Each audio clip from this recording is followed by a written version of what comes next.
Massie, 8196 Rainbow Drive, on behalf of lobbyists for citizens. I watched the last commissioner meeting regarding the new public safety center.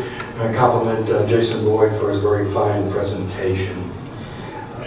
If I understand the numbers correctly, it is estimated that the new jail will cost approximately $200 to $205 million. There is $75 million immediately available in cash, possibly another $10 million from other existing accounts, and the balance to be financed with long-term debt with annual payments of $7 to $7.2 million per year.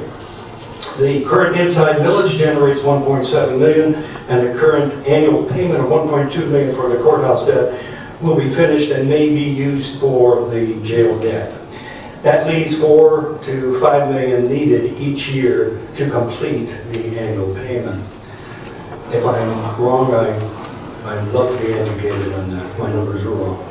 I have a suggestion to save $250,000 per year and perhaps use that amount to pay down the debt.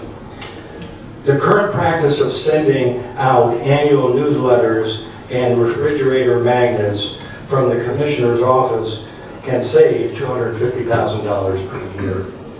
A public records request showed that the commissioner spent $748,826.49 since 2021.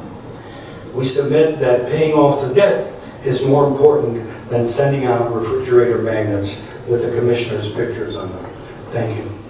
Thank you. Anyone else?